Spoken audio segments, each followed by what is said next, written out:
নমস্কাৰ আপোনালোক সকলোকে পুনৰবাৰ আপোন চৰ্চৰ অন্য এটা ভিডিঅ' লৈ স্বাগতম জনাইছো। আপোনালোকে বাৰু বজাৰ সমাৰ কৰে নে নকৰে কমেন্ট এটা কৰি জনাবচোন। যদি আপোনালোকে বজাৰ সমাৰ কৰে তেন্তে আপোনালোকৰ কাৰণে এটা বিৰাটেই ভাল খবৰ ওলাইছে। অসমৰ প্ৰত্যেকজন ব্যক্তি ভাৰতবৰ্ষৰ প্ৰত্যেকজন ব্যক্তিৰ কাৰণে এটা ভাল খবৰ ওলাইছে যি সকল লোকে নেকি বজাৰ সমাৰ কৰে। তো আপুনিও যদি বজাৰ সমাৰ কৰে তেন্তে আপোনালোকৰ কাৰণে ওলোৱা সেই ভাল খবৰটোনো কি মই আজি আপোনালোকক তাৰ ওপৰতে জনাম। তো ভিডিঅ'টো প্ৰথমৰ পৰা শেষলৈকে চাই থাকিব। মই শ্ৰীপান্ত গগৈ, আপোনালোকে চাই আছে আপোন চৰ্চ। আহক আৰম্ভ কৰোঁ আজিৰ ভিডিঅ'। আজিৰ খবৰটো দিয়াৰ আগত মই আপোনালোকক এটা ঘটনাৰ সম্পৰ্কে জনাই লওঁ, যিটো ঘটনা নেকি মোৰ সন্মুখতে সংঘটিত হৈছিলে। ঘটনাটো হৈছিলে লখিমপুৰ মেডিকেল কলেজত। লখিমপুৰ মেডিকেল কলেজৰ ফ্ৰণ্টত এজন দাদাই এখন চাহৰ দোকান দিয়ে। তেখেতে চাহৰ দোকান দিয়ে। তো তেখেতে চাহৰ দোকান দিয়ে ৰাতিৰ ভাগত, দিনৰ ভাগত তেখেতে চাহৰ দোকান নিদিয়ে, কাৰণ লখিমপুৰ মেডিকেল কলেজৰ একদম মেইন ৰাস্তাৰ যিটো নেকি ফ্ৰণ্টৰ ছাইডে আজিকালি দোকান দিবলৈ নিদিয়ে, সেইকাৰণে তেওঁলোকে ৰাতি দোকান দিয়ে। তাৰপিছত মই চাহ খাবলৈ গ'লোঁ। মই একাপ লাল চাহ খালোঁ। লাল চাহ কাপৰ অৱস্থা একেবাৰে বেয়া, চাহ কাপ খাব নোৱাৰি। তাৰপিছত মই একাপ গাখীৰ চাহ ল'লোঁ। গাখীৰ চাহ কাপো ঠিক একে ধৰণৰ, খাব নোৱাৰি, একদম বাকৱাছ চাহ। কিন্তু তেওঁলোকে 10 টকাকৈ লৈছে। মোৰ কোনো ধৰণৰ আপত্তি নাই, ঠিক আছে, সকলোৱে চাহ বনাব নাজানে, মই বোলো একো নকওঁ। অলপ দেৰিৰ পাছত এজন পেচেণ্টৰ কোনোবা আহিলে, হস্পিটেলৰ ভিতৰৰ পৰা ওলাই আহিলে আৰু তেখেতে এটা কেক কিনিলে। প্ৰথমতে কেকটো কিনিলে, খালে। খোৱাৰ পাছত যেতিয়া বিল পে'মেণ্ট কৰিবলৈ লৈছে তেখেতক কেকটোত 10 টকা লাগে। কেকটোত লিখা আছে 5 টকা, কিন্তু তেখেতক লাগে 10 টকা।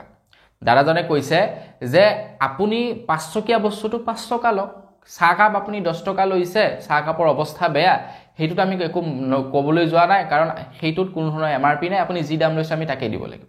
কিন্তু আপুনি কেকটোত MRP লিখা আছে 5 টকাটো, আপুনি MRP লওক, MRP ৱাইজত আপুনি লওক, 10 টকা আপুনি কিয় ল'ব?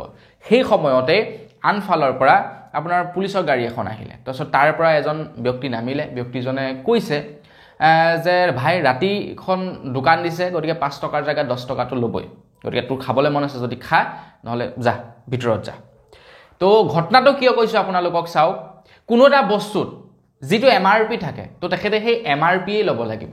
দৰকাৰ হ'লে MRPতকৈ কম ল'ব, কিন্তু সেই বস্তুটোৰ বিনিময়ত তেখেতে MRPতকৈ বেছি ল'ব নোৱাৰে।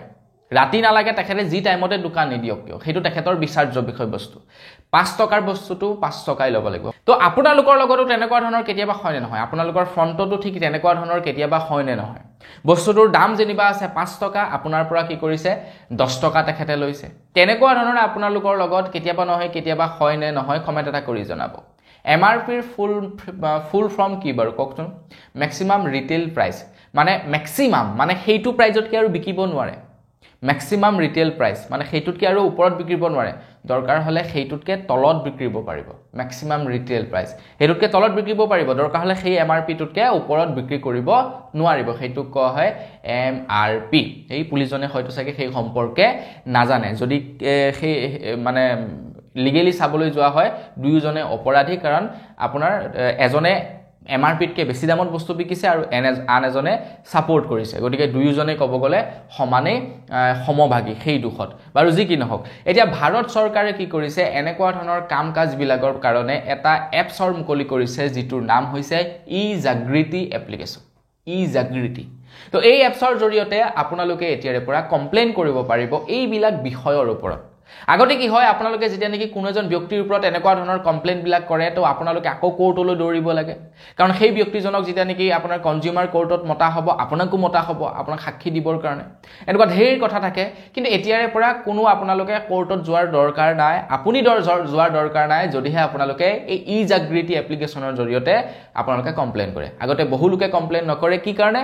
কাৰণ তেওঁলোকেও কোৰ্টত যাব লাগিব, সেইটো এটা বিৰাট ডাঙৰ কাম, সেইকাৰণে তেওঁলোকে কমপ্লেইন কৰিব নিবিচাৰে যে 5 টকাৰ জেগাত 10 টকা লৈছে, লৈ থাক। এদিনাখন বিহাৰত এটা ঘটনা সংঘটিত হৈছিল।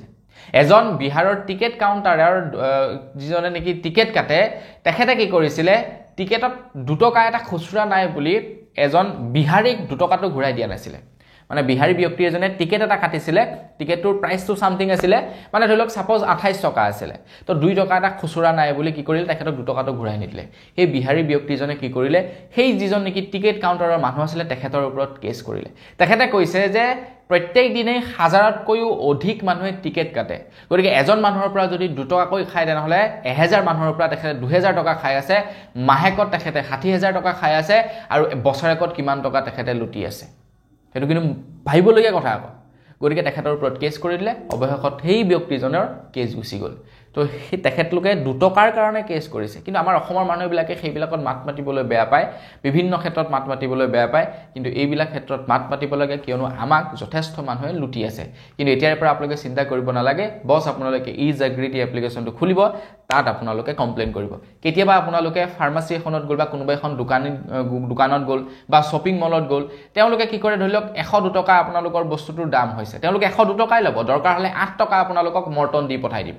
কিন্তু আপোনালোকে যেতিয়া কোনো এটা বস্তু ক্ৰয় কৰিব আপোনালোকৰ যেতিয়া দামটো নেকি 102 টকা হ'ব আপোনালোকে 100 টকা দি 2 টকা এটা মৰ্টন দিবচোন তেওঁলোকে নলয় কিন্তু আপোনাক 8 টকাৰ দৰকাৰ হ'লে মৰ্টন দি পঠাব গতিকে এইবিলাকৰ ওপৰত আপোনালোকে এতিয়াৰে পৰা কমপ্লেইন কৰিব পাৰিব বুলি জনাইছে ইজাগ্ৰিটি এপ্লিকেশ্যন ডাউনলোড কৰি থব বহুতেই প্ৰয়োজন হ'ব তো আজিৰ ভিডিঅ'টি বানে পুনৰ এটা ভিডিঅ'ত সকলোকে লগ কৰাৰ সাজিলো ভিডিঅ' মাগিছো ধন্যবাদ জয় আসন